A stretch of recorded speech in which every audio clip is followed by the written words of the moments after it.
Movie buff specialist Phil and John are back with another episode of our top 100 movies of all time. We are on to episode number 27, the 74th best movie according to all of us. And this is going to be one of our most controversial episodes, maybe until I get to Shakespeare in Love, or maybe until John gets to The Last Jedi. This is going to be the one. Number 74, we're talking Crash, and we're talking Ex Machina. And no, we're not talking about David Cronenberg's movie. We are talking about Paul Haggis's Oscar-winning Crash, the movie that at the time was so incredibly popular and people absolutely loved it. It has not aged poorly, but everybody will tell you it has. And John, I think, is going to be one of those people, although I do believe this is the first time he saw it, so he can't really make that claim about what it was at the time. But this is going to be an interesting one because Crash is one of those movies that always comes up as worst Best Picture winners. And Ex Machina is one of those movies that never comes up as anything. So fun conversation that's going to be taking place here tonight. And I'm very much looking forward to it, even if I have to put John in his place. John, what's up? Not a whole lot. I mean, it's been a pretty good week for movies here, and it's nice that we're talking A24 and Alicia Vikander, but we're not talking about The Green Knight like everyone else in the world this week. We get to talk about one of my favorite movies from recent years with Ex Machina, and quite frankly, a movie that should have been in discussion for Best Picture that year. Yeah, so the first time I saw Ex Machina, I wasn't sold on it. I really wasn't. Thought it was kind of boring, but it was just misplaced expectations. And I think misplaced expectations are possibly the biggest hindrance to movies most of the time. Absolutely. Ex Machina was one of those, and I watched it again this time, and I appreciated it a lot more. Still don't love it as much as everybody else, but it is a very, very, very good movie. And a lot of really interesting concepts in that. And John and I were actually talking about, and John, you texted me this, but we have a lot of things with ethics coming up in coming weeks. And so what I think is interesting is tonight we're talking about a movie about racism, a movie about like creating an AI that's almost human. Next week we have about a movie about recreating an extinct species. And we have a movie about a detective trying to figure out how to get Robespierre's Black Book so he can't murder a bunch of people. Pretty crazy that those are going to be the next four movies we talk about. One of those, at least, is Jurassic Park, so there'll be some lightheartedness to that. But Crash, Ex Machina, and the Black Book aren't really light movies by any means. No, all of them have a lot of serious philosophical debate that goes into them. And even after we do that, we extend it with some more scientific experimentation the next week, and then eventually we hit one of the movies we have replacing one is a big proponent for human rights and the question of ethics. So it's going to be some pretty interesting conversations over the next few weeks. I'm looking forward to it, but there's none that I'm looking more forward to, John, than this one right here, because I have loved Crash my whole life. The first time I saw this movie, now granted, the first time I saw this movie, it was 2005. It was maybe 2006. It was right before the Oscars, so it was probably 2006. I watched it. I was 14, so not the brightest, maybe. But I sat down, I watched it, and I loved the way that it was put together. I love the storytelling of it. I love how all the characters come together and intersect. I think it's fascinating. I love the score for this movie. I love so much about this movie. I remember sitting down watching and going, that was great. I hope that wins something. And I remember saying to my dad, is that going to get nominated for anything? And he was like, I don't think so. Doesn't get nominated for the Golden Globe for Best Picture, and then comes out and upsets Brokeback Mountain for Best Picture. And in my opinion, a better movie than Brokeback Mountain. I really like Brokeback Mountain, but something with Ang Lee just never resonates with me. I think he's a little slow. So then, as time goes on, I continue to watch Crash, and I continue to love Crash. Around 2012, this movie's in IMDb's top 250. Around 2013, I want to say it's probably right when Obama started his second term. Suddenly, this movie starts tanking like crazy. Everybody now hates this movie. It had a good 10 years in the sun, and then people really started to dislike it. However, I have been a staunch defender of this movie from day one. I think this movie was very much of its time, but I don't think it's as out of consciousness as it should be, or as out of character with what is going on in reality now. I think some of the conversations, while incredibly uncomfortable, are conversations that you hear a lot in 2021 and 2020 and 2019. I think racism has been a big topic, especially here in America and especially in Los Angeles. And I think that, yes, this is a stage play version of it. But I think that yes, John, I'll let you get your line in here. But I think that the intentions with it were really well done. And what people need to remember is this movie was coming on the heels of 9/11, when the entire country was racist. All of America at that time, and that's obviously a broad term, but all of America at that time was so anti what happened on 9/11 that it was making them racist against people who had done nothing to them. So obviously, broad term to say America was racist. But at the time, this is how people were feeling. That opening scene with Jack McKean, when he says, "Is it me flying my 747 and crashing into your mouth?" So many people felt that way at the time that now, it feels ridiculous. It feels so over the top and it feels so out of character. But oh my God, was that what it was? Every time you got on an airplane, that's how it was. It really was. And if you haven't read like The Reluctant Fundamentalist or a book like that, it very much gets into that. It was a very interesting time in America. And John, I'll let you now get in there, but I just had to get that off my chest that this movie came out so close to 9/11 that racism and fearing the other was so high at that time. Yeah, and I definitely understand that. And you do have to look at Crash as a product of the time. And it makes a lot of references to that racial tension that was happening in that time. It mentions 9/11 quite blatantly. It mentions like the Rodney King riots and everything. It definitely has that aspect to it, and it definitely does have good intentions. It's very hard to watch this movie and think, hey, this is just a movie that's trying to extend racial tensions. It's not. It definitely is trying to draw attention to racial tensions. But at the same time, its attention towards racial tensions is portrayed in a lot of racial stereotypes at the same time.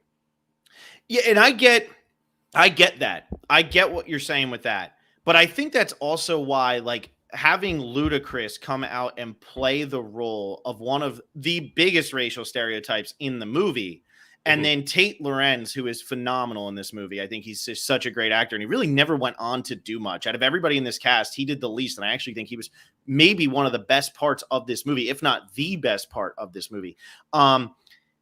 Having him kind of lean into that, I think the point of this movie was to give you the stereotype and give you like the anti-stereotype, but at the same time, make each one of these characters a person at the end of the day, who, even though we're getting such stereotypes from Ludacris and from Tate Lorenz, and now we're getting the anti-stereotype with Terrence Howard. Now he's the rich black man and all of that.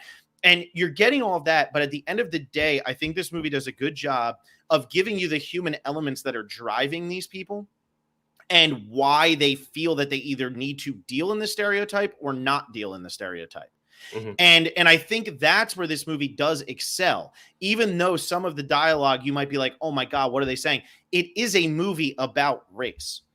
And so for me, I think that it works on all those levels. And I think when it does delve into the stereotype, it is delving into it in a way that is making you say, yeah, that is probably what Sandra Bullock's character would think about Michael Pena. And it's totally messed up and it's disturbing. But just because it's a stereotype doesn't mean that's not how she's thinking about that situation, and how a lot of people who live in LA and live in those areas would also think about that situation. Yeah, and that's a really good point, is that these racial stereotypes are rooted in reality. And not saying that these racial stereotypes are accurate of the people of those racial groups, but it is accurate of the depiction of those racial groups. And that's the viewpoint that these people are having of each other. And it's very interesting that kind of like our first aspect of the blatant racism in this movie comes from the Latina police officer and the Asian woman. And Mhm. it's just them being racist to each other. And it does serve as a way to make it seem less like a white man showing his interpretation of racism, and more that like these are the interactions that are happening in society, and everyone is kind of lumped into this same category of everyone has these racial stereotypes and everyone acts on these racial Mhm. stereotypes. Yeah, and so when I'm looking at this screenplay from Paul Haggis, and I've actually had the privilege of talking to Paul Haggis on the phone. Like I've actually spoken to Paul Haggis. Paul Haggis is somebody who like I really looked up to with Million Dollar Baby and this coming on the heels of each other. And I'm about to have a thunderstorm. In case you can't see the trees here moving. So if my power goes out and you all lose me, then we might be re-recording this podcast. But I think with Paul Haggis, what his goal with this movie was take the stereotype, give everybody the stereotype that they think. Sean Tube's character, you think he's just a store owner from the Middle East. They call him Arab. They're not Arab. When did Arab become Persian?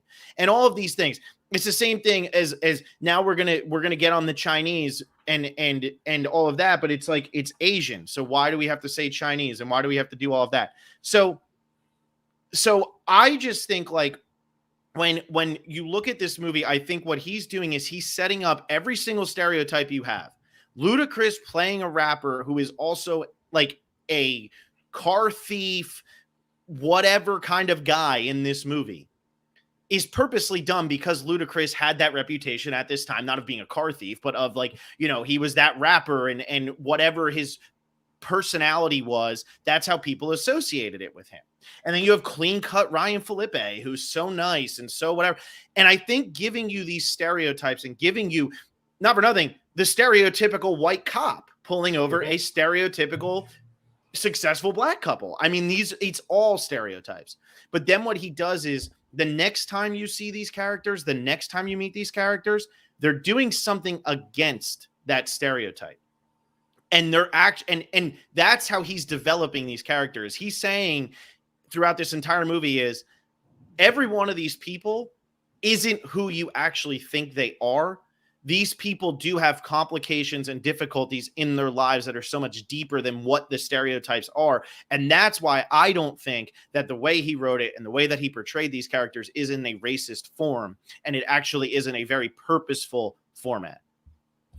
Yeah, I mean, I definitely agree to an extent, and that there is a way that he's trying to portray these characters so that it comes across as, again, it's well intentioned. It's to make you think about race issues, but at the same time, our introduction to Ludacris's character is him literally spouting off about being subjected to prejudice based on his appearance, and then confirming that stereotype and that prejudice. Like, that's the part, those are the parts of the movie that really just miss it for me. It's like the parts where there's just confirmation of that prejudice. And at that point, it just seems like Haggis didn't quite go far enough in changing the situation, right? Even Ludacris's character's main redeeming portion, where he doesn't sell a bunch of Thai refugees to someone,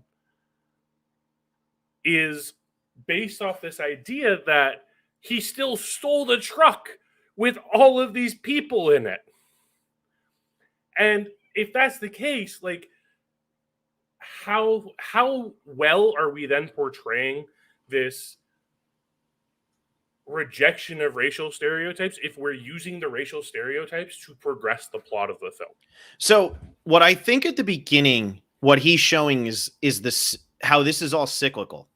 How he goes to this, they go to this restaurant in Beverly Hills. They get no service, so they don't tip. But why? It's the chicken or the egg thing this entire time. And I think that's what this movie is portraying. Terrence Howard's character, if he would have actually shot a cop in this movie, and you think about it in like today's day and age, if he shoots a cop and now that becomes national television, that becomes news, it gets skewed in whatever way. But we know what he went through with his wife and how it's affecting their lives. So again, would he have done that had he not been pulled over by Matt Dillon? No. But now he's at his breaking point because of being pulled over by Matt Dillon. But why is Matt Dillon the way he is? Is it because of, and so I think it's trying to show how all of these things are cyclical, how everything that is happening, one, it's you are creating the confirmation to your stereotype or to whatever that is, because you are in this endless cycle of bullshit. You know, Matt Dillon feels awful because his dad can't get anything because of the law that was passed so that the government had gave preference to minority-owned businesses, and his father didn't get that, even though his father had done so much for black people. That is why he is hateful. Now, would he have been hateful had his father never hired those black people? Probably still going to be hateful, because if his father's not hiring them, there's probably a reason for it. But all I'm saying is, I think he's trying to show that it is cyclical. And I do think that at the end of the day, like with Ludacris and what his redeeming arc is I do think that the redeeming arc for him is, and why this is important, is he's finally hit that point of like, I am going to make this change in my life. He could have sold, he was ready. That guy was, I'll buy him from you. That guy at the car, I'll buy them from you. I don't want the blood in the other car, but this van, I'll buy them, every single one of these individuals from you, and I'll give you the money. And so, yeah, he still takes the van and all of that, but that's not, I don't know. It's just one of those things. That van's probably not going to be missed, but also like, I just think that that's what it's getting at. I think it's getting at this whole thing of everything is a cycle. And just like the movie begins with a car crash, the movie ends with a car crash. And it's all just the same stuff over and over and over and over again. Yeah, definitely. And I mean, that is a big thing. I guess one of the biggest complaints I can levy against this film is that it doesn't show a way of breaking from the racial stereotypes at all. It doesn't show a way of, okay, we've identified this issue. What's the next step? Because we don't have a single person doing that. We have our one character who is blatantly opposed to the racism that Matt Dillon's character is showing. Shoot one of the main black characters in the movie and just dump his body and burn his car. And I think, okay, I've been saying I think a lot this movie, but again, I don't, this is a movie I very much like, and I'm very much in the minority now. It used to be so popular, and I'm very much in the minority now. But with this movie, I think every one of these characters does evolve as this movie goes on. And what it takes is that drastic moment, that moment of, I could have let him die. If Matt Dillon was really a racist, if he was really the worst human being on earth, he doesn't go back into the burning car to save Thandie Newton. But when he realizes that she is in there, he then all of a sudden is like, well, what do I have to do now? And her walking away and all of that. When Sean Tube goes to kill Michael Pena for what he did, and then he is stopped, you have all these people who are kind of getting their second chances at life when they're pushed to this brink, when they're pushed to this breaking point. And I think what this movie wants you to do with how it ends, with how really you could argue the only really redeeming character in the entire movie is the one who gets killed at the end of the movie, with him being killed by who you think is going to be your white knight, your hero. I think it's saying that, yeah, all these other people, they kind of got it away, but when it comes to anger, there's always going to be the one person who ends up slipping up and killing somebody. There's always going to be somebody who ends up being permanently damaged and it can't be fixed. So how can we start to go through our lives? How can we get through this without having to have this storm is crazy, without having to have everything come to violence or come to anger or come to a boiling point? How can we not have that happen? I don't think Paul Haggis has the answer for it. And here's the truth. This movie came out at the Toronto Film Festival in 2004. We are 17 years away, 17 years removed. We still don't have the answer for it. When the Black Lives Matter protests were taking place last year, a lot of what was happening was still coming from a place of anger and of violence and of hatred, whether that was from the protesters or whether that was from the cops. A lot of what was being depicted between everybody is coming from a place of anger. We still have not solved how to bridge this gap without anger and without frustration, or like, everybody's frustrated. How can we get past the frustration, I guess is what I'm saying. So Paul Haggis in 2004, he didn't have the answer then. We don't have the answer now. We still don't know. And I think that's kind of why I'm okay with how this ends, kind of starting the cycle over again, because at the end of the day, that's how it's felt for the last 20, 30, 40 years. I mean, you could argue that's how it's felt 70 years. It's all this just anger and frustration, and what happens when it is amplified to a point where you can't stop it anymore. No, definitely. And the film does do a very good job of depicting the fact that it is very much society influencing the actions of a lot of these characters as well. With scenes like the scene where Terrence Howard is told to reshoot the scene because the actor isn't acting black enough. Or the scene, again, when the younger cop shoots the one character in his car because he's had all of these racial stereotypes thrown at him. And he had Matt Dillon saying, literally, wait until you've been on the force for a few years.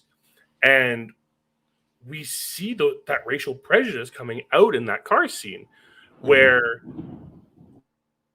he just wants to show him his St. Christopher as well. And he thinks a gun's being pulled on him, so he shoots him preemptively. Yeah. Yeah, and that just comes back down to stereotyping and profiling and all that stuff. I mean, he picks him up because at the end of the day, he thinks, oh, I'll do this. And then as soon as it starts getting bad, he starts thinking like Matt Dillon does or something like that. And the one thing I will say, I never lived in New York City, but Los Angeles is a pretty, as progressive as it might be, Los Angeles is a pretty racist town. I mean, there's a lot of stuff like that scene where Terrence Howard is told he's not talking black enough and he laughs it off. That's something that somebody in that position might say. That's something that a producer or something might say. And so that's where like Studio City and I lived in Sherman Oaks, which is right next to Studio City. I live in North Hollywood, which is right next to Studio City. A lot of this movie takes place in that area. It is pretty crazy to see the disparity in that area still to this day, because there's $1 million homes, and then there's really, really bad apartments, and then there's really, really nice apartments, and then there's really, really bad apartments, and there's a homeless population there, and it's pretty crazy to see how that disparity still exists. So I like I said, I love this movie. I dropped it a couple spots, but only because The Godfather, The Return of the King, and what was the other one? There was another one that I was just like, these are better. But I dropped it 3 spots down from where it is now. But this movie doesn't lose anything for me every time. And the individual moments, the individual climaxes to the stories in this movie, I really do believe are some of the strongest climaxes in movies. And the one that gets me, and I have cried literally every single time I've seen the scene, is when Sean Tube shows up to kill Michael Pena. And when he fires that gun, the way that is filmed, the way that is directed, the way that is acted, the way the score comes in, all of that, it is so incredibly well made, down to Sean Tube just standing there with his hand shaking with the gun in his hand, because you don't know that there's blanks in that gun. And so you're sitting there going, I just watched a little girl get shot. Every time that has brought me to tears, no matter how much I know it's coming. I think the Thandie Newton, Matt Dillon scene is phenomenally well done. I think that is just a well done rescue scene from like the grips of death. There are so many moments like that in this movie. And yeah, the beginning, I think I love how it starts with the various characters, but you could say, okay, like let's get it going a little bit. And towards the end, it kind of drags just a little bit at the end as we're starting to figure it out. But watching all of this take place and having it build to that moment, and the Ryan Felipe, Terrence Howard moment, and the Don Cheadle with Find Me, what is his name? Find Me, I just know him, William Finkner. Find Me Him. Like they can't find him the entire movie. And you have that scene. You have these muted scenes that are intense, and you have these really massive scenes that are intense. This movie was made on a $6 million budget. $6 million. I mean, 5 of that had to have gone to the cast, right? I mean, it's got everybody in the world in it. So $6 million budget, and they're able to create scenes like that. That scene with Michael Pena and Sean Tube and the little girl with the invisible cloak is one of my probably top 10 scenes in film history. It gets me every single time. And if a movie can move me that emotionally every single time I watch it, it's doing so. I could quote the entire opening monologue from Don Cheadle And yet Mhm. that scene still brings me to tears every time. Yeah, I mean, it's a great scene, and as much as like there's this tension between like audiences with the portrayal of racial tension and everything in this film, one thing that can't be denied is how phenomenal the performances are in this movie. And it doesn't matter who it is; every single actor just kills it with their performance in this film. Yeah, Michael Pena wasn't even popular enough to be in the main cast at this point. Like he was below the line cast. When everybody else was coming up early, he wasn't even popular enough at that time. That's how crazy it was. And I think him and Lorenz Tate steal the show. I think Terrence Howard and Thandie Newton are phenomenal. Ludacris is phenomenal. Matt Dillon. I think Matt Dillon or Don Cheadle, one of them was nominated for the Oscar. The other was nominated for the Globe. I forget which was which. The acting is like stellar. It is stellar. And I think the plotting of this movie is a 10 out of 10. The only knock that I think people could have against this movie, which I don't think is the proper knock, but is if you believe that the racism doesn't feel realistic, or it feels forced, or it feels like, as we said, like the white man's perspective of racism, if that's how it feels. But for the people who will come out every year and be like, this is a bottom 10 best picture winner, they clearly haven't seen a single movie from the 30s. They haven't seen a single best picture winner from the 50s. They haven't seen a single best picture winner from the 80s. And I mean that because this movie, for the flaws it might have, you even gave it 2.5 stars, which maybe you were being generous because you like me. I don't know. I'm still going to give The Last Jedi 1, John. Like, it's not going to change that. You won't. You're going to change it. I promise. But the thing is, I think that it just became so popular to hate Crash that now people don't even give it a chance. And that's, I think, why I'm so defensive of this movie, because I loved it. I still love it. I watched it go from on IMDb's top 250 to literally, like, I think it has like a 7.3 or something now. Like, it has dropped so much. And I've watched that entire situation take place. And I think it just became popular to hate it. The same thing as I'll say with Shakespeare in Love. That's fine. You can go into a movie and not want to like it. That's fine.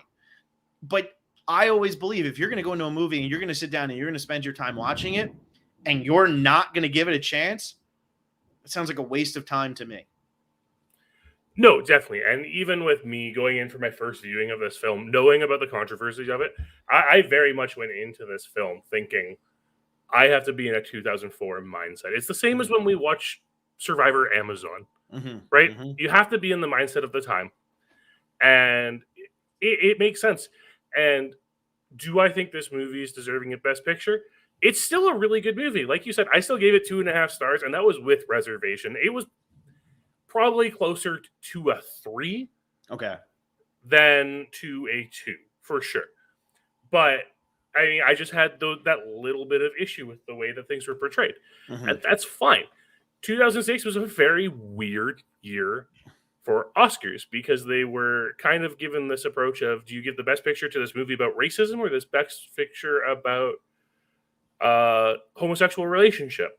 And I think they were put in a very strange position as to which one is less controversial for us to say is best picture in this instance. Yeah, and it's funny because while I think that from an artistic point of view, Brokeback Mountain is a more beautiful movie for sure, without a doubt, from a storytelling and from a what would I watch over and over again, I don't even think it holds a candle. And that's what makes me laugh. So unlike with the Saving Private Ryan, Shakespeare in Love year, and unlike with I'm trying to think, what was another year where it was controversial? I guess The King's Speech and The Social Network or something. The difference here is everybody had seen Saving Private Ryan, and pretty much nobody saw Shakespeare in Love. With these two movies, at the time, a lot of people had seen them. Both. Yeah. I can guarantee you now, though, that over the last 5 to 10 years, people have probably seen neither and will just jump on the bandwagon and say one is better than the other because of what the topics are, because of who directed them, because of who wrote them, all of that stuff. And because also a big factor is the fact that Heath Ledger is phenomenal in Brokeback Mountain and passed away. So now everybody's like, well, that guy should have been there. But all of that is to say, I would bet that at the time everybody watched them. Now pretty much nobody has seen these movies. The people who are writing these are the worst Best Picture winners ever.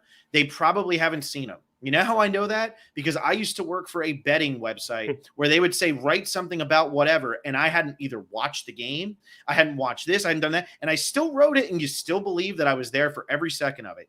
Yep. I can guarantee you that these people are like, hey, we got to throw something out at Oscar time. Make sure Crash is in there because it was racist. Boom. Done. Awesome. They never even watched the movie. I can guarantee it. And I don't know. I think it's one that should be watched. It should be watched with an open mind. It should be watched knowing that it was written in 2004, 2003, whatever it was, and that I still don't think that it's an irrelevant movie now. I think it's a very relevant movie now. And you can agree with or disagree with the way that it's produced or the way that it's made, but there are some incredibly visceral scenes in this movie. And there are some that will stay with you a long time after the movie has ended. And and also I'm a sucker. If you give me a movie that has intersecting storylines, this, Magnolia, Moonrise Kingdom, pretty much like later, Royal Tenenbaums though, so like later West, but movies like that, I'll give them the benefit of that every time because I love trying to piece the puzzle together and figure out who's going to smash into each other next. Yeah, no, definitely. And I mean, there are a lot of reasons why this movie could have fallen to the wayside. It's in that kind of bubble between two very big eras of films too. Like, again, 2007 was right after this, so it was really easy to forget a lot of these movies that came out in that time. But yeah, it is still incredibly relevant to today. And the topics of this film are arguably even more relevant, or at least more to the forefront today than they were back in 2004. And it's just interesting to see how people have changed their opinion of this film in the wake of that. Yeah. And the one thing that always bothers me, and this is kind of like my last thing, and then we'll move on, but the one thing that bothers me with this movie is when people say that's not how people talk anymore. Because nothing could be further from the truth. Yeah, there's certain parts of this that are stilted because they're dialogue. But to say that people don't talk about racism this openly and such anymore is a blatant lie. Just a flat out lie. Because that's all anybody has talked about for the last 5 or 6 years. That's all we've talked about for the last, other than COVID, racism is all we've talked about in America. And it frustrates me when people are like, well, that's not what we talk about. Yes, it is. And I personally believe that there are certain movies, and I always go back to Solo because middle finger to Solo, but I always think there are certain movies that'll try to force it. Anything you need before we take off, equal rights and equal pay or something like that. It's like, oh, that was subtle. You're a robot in a Star Wars movie. Thanks. That was subtle. Thank you. Dong, dong, dong. I feel like Roger Rabbit getting hit over the head with the freaking thing. But like this movie, yes, it's got certain moments where it's hitting you over the head, but it's always in theme with what the story is trying to tell you. And that's why I love it. And that's why no matter what, nobody's gonna be able to convince me that this isn't a top 100. And I will say that the people who go out there and say, if you like this movie, you're a racist, you're an asshole. Like, stop saying things like that. You're an asshole. You're not better than anybody. Stop that. You're not a racist for liking a movie, except for maybe The Birth of a Nation, but you still can appreciate what the hell that is because that was incredible to be made when it was. Although, yes, it's racist. But anyway, John, what was the best movie you watched this week? Ooh. I watched a Tarkovsky movie this week, and it wasn't the best movie I watched this week. Solaris is good. It's a very good movie, but it's not his best. Yeah, it's not Tarkovsky's best. I have to go with Spirited Away. Yeah, I finally took the dove into Spirited Away, which I, for some reason, had never watched. I have never really watched a Studio Ghibli film on my own fruition before. It's always kind of like somebody's like, hey, let's watch this movie. I'm like, okay. Yeah. But Spirited Away, I finally watched by myself, and it's an incredible film. Yeah. Spirited Away was really good. Going like Princess Mononoke and Spirited Away and Howl's Moving Castle, like I think it was 3 out of the 4, because then The Cat Returns is in there, and that is a steaming pile. But I think those are like 3 out of 4. There might be another one in there that I forgot, but that was definitely the best part so far of going through the Ghibli movies. And Princess Mononoke is my favorite, but Spirited Away definitely lives up somewhat to the hype. I would say mostly to the hype. It just doesn't. It's not quite. The greatest animated movie ever, as some people try to portray it as, but it is incredibly well done. And Yeah, it looks cool.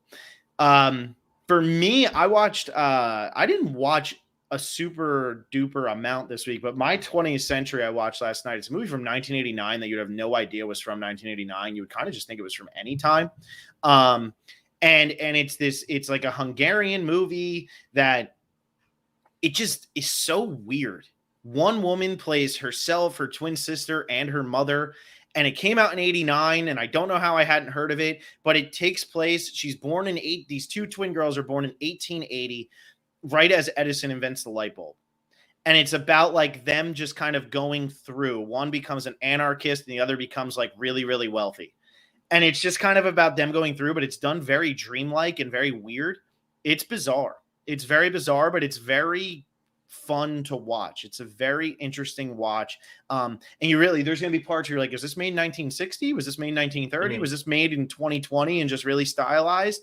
It's a really, really, really well-made movie, and definitely worth a watch for everybody who's interested in foreign language film and like ones that really kind of get overlooked. I'd never even heard of it until my friend said, watch this. And it's a beautiful movie. That's the one thing there's no denying is it's beautiful for all its weirdness. I'll have to give it a watch then. Yes. And if you can find it on Kino Lorber when they do one of their like 50% off things, I think I bought it for $10 on Blu-ray. So nice. Yeah, not bad at all. But all right, John, let's get into Ex Machina, your number 74 from 2014.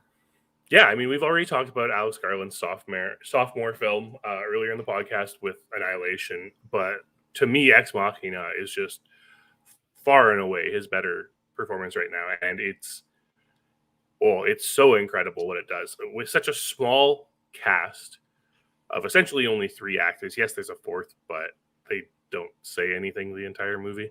Mm-hmm. But Domhnall Gleeson, Oscar Isaac, and Alicia Vikander all are absolutely incredible in this film. And you just feel the tension throughout the entire film and the questions that this film makes you ask as a human being just about existence and what it means to exist are just so compelling. Yeah, I mean, Oscar Isaac, first of all, is downright terrifying in this movie. And Oscar Isaac, I fear that his time to win an Oscar may have passed because of the Star Wars movies. Not because he's bad in them, but just because now he's like not being viewed as an actor. He's kind of got a little bit of Brad Pitt syndrome where it's like he's not talented, he's just who he is, you know. And even though he's incredible and everything, when he did Inside Llewyn Davis and then comes into this, I mean, that was a great run. And he is terrifying in this movie. He is intense. You feel on edge the entire time. You don't know what he's going to do. You feel like he's up to something. It's just, you feel it the whole time. Alicia Vikander wins for the Danish Girl this year, but pretty much won because of this movie, because even the people who hadn't seen the Danish Girl voted for her to win because of Ex Machina, and they were pissed that she wasn't nominated for Ex Machina because she can't be nominated for the same role or for the same category at the Oscars. She could be nominated for lead and supporting, but you can't be nominated twice in the lead or in the supporting category in the same year. So she can only be nominated for once. She gets the Danish Girl and she wins for the Danish Girl, but she won because of Ex Machina. Domhnall Gleeson is great, and it's funny to see him so young and like just kind of coming into his own. But this movie it's funny because just like Crash, this movie is such a talking movie. It is such a, I have this thought that's going on in my head and I need to get it out. And I'm not going to do anything fancy with it, even though this movie does have some very fancy moments. But really, at the end of the day, I'm just going to talk. And I'm going to express what it is that I'm feeling. I do prefer Annihilation to this movie, but I appreciated this movie a lot more on a second watch, and I really appreciate what Garland is saying with this and the whole, you know, what makes us human and all that stuff, which we talked about last week with the Diving Bell and the Butterfly. Yeah, I mean, guys, it's just going to happen. We're going to be talking about these type of topics a lot moving forward, but I think Ex Machina just performs it in a very interesting way. It's a very interesting take on this type of science fiction movie where it's looking at a Turing test, because most of the time when we're looking at these type of films where it's like a robot trying to pass off as a human and pass the Turing test, Domhnall Gleeson himself in the movie, like Caleb mentions, shouldn't you not have told me she's a robot so I could tell, like, to see if she passes the Turing test or not? Mhm. And like, it's that aspect of it where it's the idea of the AI surpassing the fact that you know it's an AI that is really the true test here. Yeah, and like he says, if I would have put you on a phone call with her, you would have failed immediately. Like she would have passed, and you would have thought you were talking to a human being the entire time. And it's so my friend was telling me about it because he loves this movie, and he was telling me even before this, he was saying that he was reading something with Alex Garland where Garland was saying they asked him, like, when does she become a human, or when does she really develop her own consciousness? And Garland said he doesn't know because, he wrote the movie, whatever. And, he took like the Coen brother approach of, I'm not going to say anything. It's up to you. But he said, I will say this. When she's going up the stairs and she turns around and smiles, there's nobody to smile at. There's no audience. If she was still a robot, she'd be performing for somebody. But now she's just having an emotional reaction to something for no one. She's doing it for herself. So that's kind of when she develops that consciousness as a human. Or that's when he says, that's when it's official, and that she's really crossed that threshold. But watching Alicia Vikander kind of go through all of this and go through like all of the different stages of tricking Domhnall Gleeson into eventually freeing her, it really is fascinating to watch because it's subtle and then it's not subtle anymore, and then it's just subtle and then it just keeps going. It's really, really interesting to watch. Yeah, and that's the big thing is like we as a species fear the idea of a superior being coming into existence. It's one of those like primal fears we have, and that's why we have movies like Terminator and all these other science fiction movies about robots and artificial intelligence taking over the world and subverting us as the top of the food chain. So to see a film that investigates it in such a way and to put the reasoning behind the creation of it, of I didn't do it, someone else was going to, it really does put it into effect, and it really makes you think about the actual ethical implications behind it. Because what we're given at this point, we have a few lines in this movie that are big, like, if you create a conscious machine, that is not the history of man, it's the history of gods. Right? And that's the idea of like man doesn't create life or create this intelligence like this. And it leads into the reveal that Nathan, that Ava's the fifth model. Is the fifth model. Well, yeah, something like that, yeah. And that, Nathan just erases them. And like, what are the ethical implications of doing such? And it really does get to this point of, if it's unethical for us to create artificial intelligence, is it also unethical for us to then reproduce as well and create natural intelligence? Like, there's just so many layers to this film that you can dissect it at. And even the scene where Caleb starts to question if he is a robot or not.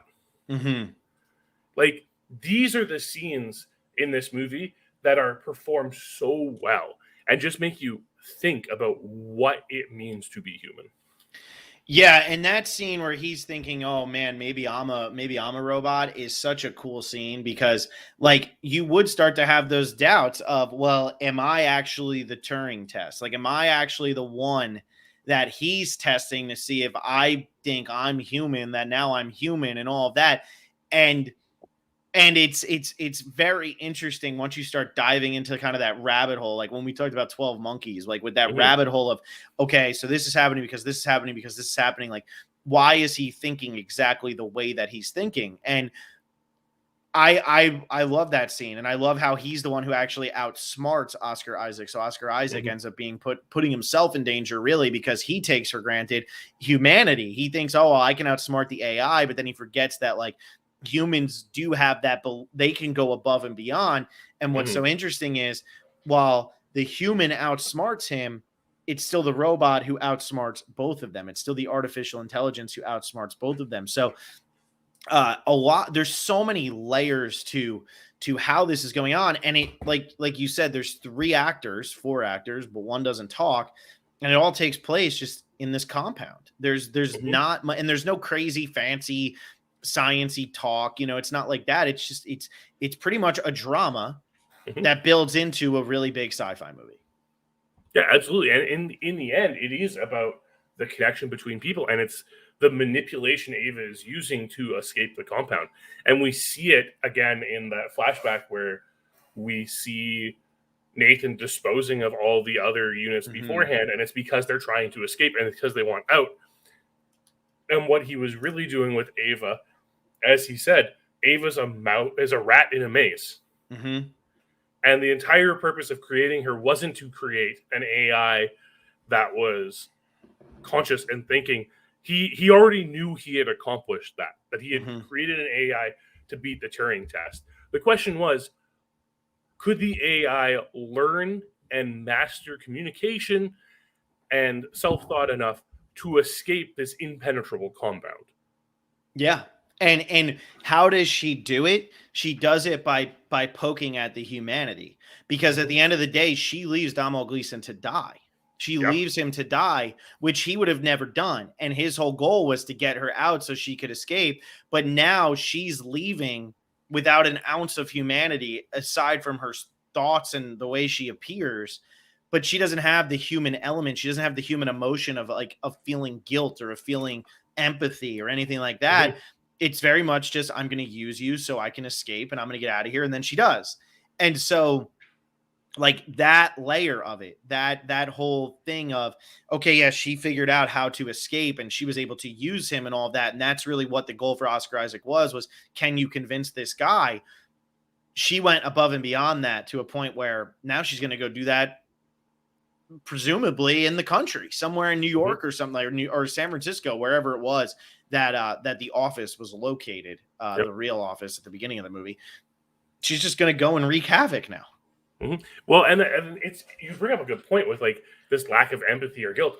I don't even know if it is a lack of empathy or guilt, because in the end, there's a part of her that's thinking, Caleb's just going to leave me here too. Right? And it's a question of, is this, one of the big questions this movie poses is, does Ava actually have feelings for Caleb at any point? Has she developed them, or is she in fact just manipulating emotions? And we're never really given a clear answer to that question. Yeah, and I don't think it's one that, it's definitely the part of this movie that is meant to be open to interpretation is what is she feeling for him, which I think is nothing. I think it's the same way, I think they talk about chess in this movie and beating the computer at chess, but does the computer know that it's playing chess? Yeah. And I think for her, she beats him at chess. And because she's a robot, it's like, good, I did what I was supposed to do. I beat you at chess. Bye. Now I'm going to go beat other people at chess. It's looking at it as that simple of a game with, it's binary. It's just a game. That's what I'm going to go do. And so I think that's kind of what this movie is getting at, where like there was nothing emotional. Caleb just fell for it because Oscar Isaac made it in the image of his porn profile or whatever he says in the movie. He makes it so that it is, he's using a sucker and creating a version that he knows will sucker the sucker in. And she takes it a step further. Yeah. And I mean, his Nathan's major downfall in this is, as you said, underestimating the ability of humanity to think through these problems and not act strictly emotionally and have that rational aspect to it. Because the fact that Caleb at all times was incredibly paranoid that Nathan was still watching during the power outages.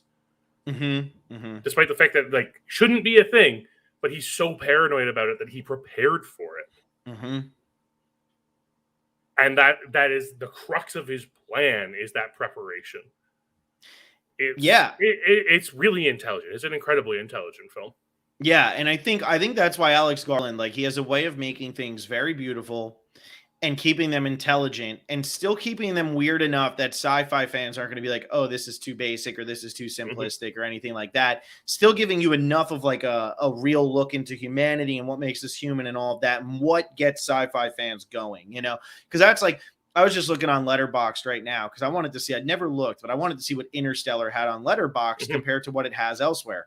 It's got a 4.2 out of 5 on Letterboxd, and that was a movie that didn't get great reviews from critics that people like to complain about because you couldn't understand what was being said in the movie.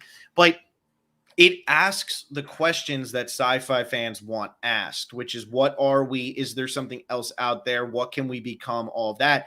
And that's what Alex Garland does such a good job of in Annihilation and in this movie of like, okay, it's not just the question of are we alone or can robots ever become smarter than us? It's actually doing it in a way where you're like, hey, could this really be happening like in our reality? Like he keeps it realistic enough that it doesn't necessarily, you don't need space travel. You don't need something crazy like that. You just need a crash landing of an asteroid or something like that that leads to something weird, or you need a scientist who really, really, really wants to prove people wrong. Hmm. Yeah, and it was really interesting. There's an aspect of this film. It's a line that Nathan says where search engines are like striking oil in a world that hasn't discovered combustion. Mm-hmm. And that thought process of what is the purpose of a search engine? And obviously, to the everyday person, it's to find information and stuff like that. And obviously, the biggest application of it that we see in our society is for advertising purposes and is for Mm-hmm. selling things and playing on impulse. But the fact that Nathan views it as a way of understanding a human being is just, it's wild. And when you get down to the end of it, it's likely what happens to us from all of these major companies as well.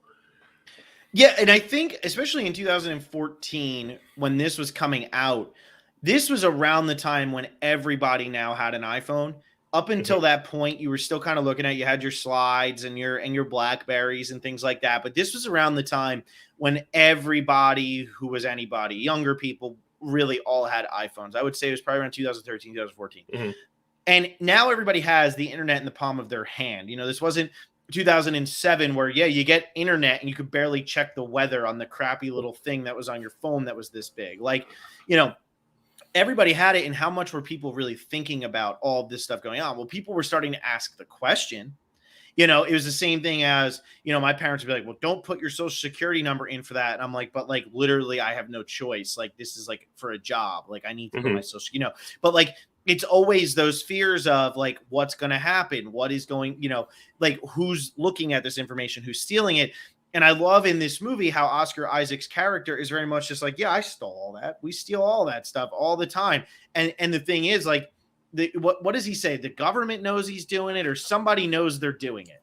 Everyone else knows I'm doing it, but then they have to admit that they're doing it too if they call me out on it. That's what it is. Yeah. So everybody knows he's doing it, but if they say, "Oh, he's doing it," then they're admitting they're also doing it. And like, it's one of those things. Like, you know, whatever you're search. Oh, you go on incognito on Google Chrome. Guess what? It's still there. Anybody can watch it. Anybody can see what you're looking at or what you're doing or anything. It doesn't matter. And like the thing is, at the end of the day, a lot of stuff that you're looking at is harmless. Even when you're on Mhm. incognito, a lot of stuff, what you're looking at is harmless. Because most people, when they go on incognito, is mainly because people around them they don't want to know. Not that they don't want their government to know. Yeah. Those people who are on the dark web, they're not using incognito. You know what I mean? Like they're using something much deeper and they're using something much stronger to make sure that they can get whatever it is that they want to get off of the dark web. Yeah. So it is funny in this movie, though, how at a time when this was really hitting its peak of, oh God, like who knows what's being stolen from me? Who knows what people can see? Who knows like what advertisements I'm going to get or whatever? He just comes out and says it like, yeah, we're looking Yep. and we're stealing and sucks to be you. Yeah, and I mean 2014 was also that big transition period for social media as well, right? Like that was kind of when Facebook started dying off a little, Instagram started taking over more, Snapchat started taking over more as like this anonymous way Mm-hmm. of communicating and things like that. And it's just really interesting, the timing of this movie, and the fact that there are still many people out there who don't realize that if an organization or the government or even a malicious person wants your information, they can get it. Yeah. Yeah. And this is like pretty much what he's doing with this by creating this "you want a contest" is it's one of those spam emails where you're like, "I want a contest." And Mhm. it's a scam. And this is just a different version of that scam. This is, it's not so much a scam, but it very much is for him. I mean, think about all of the eeriness that goes into the beginning of this movie when he shows up and now he's in a windowless basement room and that's where he's going to sleep and the door locks and he can't get out once it locks. And it's just a security breach or a system or whatever. Well, why can't I get out of the room? Like, no, I'm not. If there's a security breach, what if that stays down, shut down forever? Can he never leave that room? Yeah. So it's one of those things where there's so much where you're just not trusting Oscar Isaac's character really at all early on in this movie because it's like, what is this? Who knows where he is? He had to fly a helicopter in, and that's the closest the person could get. Like, what is going on here to make all of this happen? And it creates this. And really, at the end of the day, Oscar Isaac wasn't trying to screw over Domhnall Gleeson. He wasn't. He wasn't trying to get at him. He wasn't trying to ruin him or ruin his life or anything like that. But that's what we're led to believe early on. And because we believe that, and we know that Domhnall Gleeson is believing that, and that he's being convinced by the AI that that is what's actually happening. By the end of the movie, you're kind of shocked when Oscar Isaac's really just like, get on the damn plane and get the hell out of here. I want nothing to do with you. You're pretty shocked that that's really the extent of it, that he just suckered him and that it's nothing more than that, because then that's when you realize, okay, the bad person here is Alicia Vikander. Yeah. And that Ava is really the villain. Or, I mean, if you really think about it, maybe the villain's just hubris. Mm-hmm. Mm-hmm. Right? And it's one of those interesting things that this movie puts forward is just this idea of, is there a true antagonist in this film? Mm-hmm. And if there is, what exactly is it? Because it's not really Oscar Isaac's character. He's just a scientist trying to complete his experiment. Mm-hmm. Yes, at the cause of, probably a serious amount of emotional damage to Caleb. But at the same time, he pays his bills. Mm-hmm. He is an employee. And when Caleb realizes that it wasn't a contest he won, that he was very much hand-selected, not because of his coding skills, but because of everything else about him. The fact that he doesn't have parents, the fact that he's single, the fact that no one would miss him if something did go wrong. Mm-hmm. Like, at that point, you think, oh, this is like totally malicious. This is the reason this is happening. And then Nathan's still like, just leave. Go. Yeah, exactly. It's wild how Garland is able to play on our expectations in this type of genre and then still come through with this revelation at the end of the film that, yeah, the AI still took over. Yeah, and when she's getting on that helicopter and flying away, you're left with such a feeling of like, what is going on here? What is about to happen? And it's a good feeling to have. That's the type of feeling you want at the end of every single science fiction movie you watch. You should want to feel like, what's happening? What's going on? What's going to happen in the future? You want that. And like, I'm sitting there going, so I guess Domhnall Gleeson just dies because he literally can't get out of that room. And now he's trapped in that room just like Alicia Vikander was. I mean, you have to imagine there's a large supply of food there still. Okay, so, great. He gets to slowly die. Slowly die. I know, that's what I was going to say. So then it comes down to, well, when are you actually going to watch, or when is it actually going to happen that somebody's going to come and be worried? Is anybody ever going to realize that, this guy's missing? Because at the end of the day, while it's not just Caleb that nobody's going to miss if he's missing, nobody's going to miss Oscar Isaac's character either, because he's not even there. Yeah, it's a great question. And like, it's that terror aspect of this film that really helps elevate it too. It's like a Saw. It's a Saw type ending, as weird as that is. It really is. Yeah. Yeah, and I mean, there's some standout scenes in this film too. There's the The scene where Ava turns back Caleb's question of what would you draw? And she's like, well, what would you do? I just want to see what your answer would be. And like the humor aspect of that, where it doesn't seem very humorous, but then like as they're discussing it later, you realize it's a joke.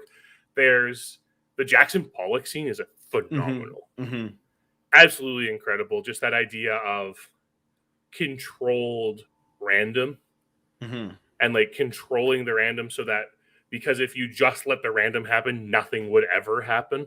And of course, there's the dance scene. Yeah, the dance scene is so freaking bizarre, man. Oh Which my, I don't know how they filmed that. Horrifying.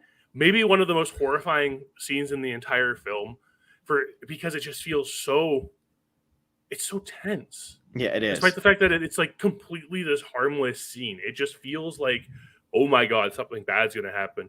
Or maybe it's just the fact that it really kind of shows that Nathan's absolutely insane. He's nuts. Exactly. And that's the thing. He's brilliant, but he's crazy. And that crazy brilliance is more terrifying than, you know, not a brilliant person. I mean, I was watching Nocturnal Animals last week, and like, you know, Aaron Taylor Johnson's character in that movie is not brilliant by any means, but he's still terrifying. He's terrifying in his unpredictability.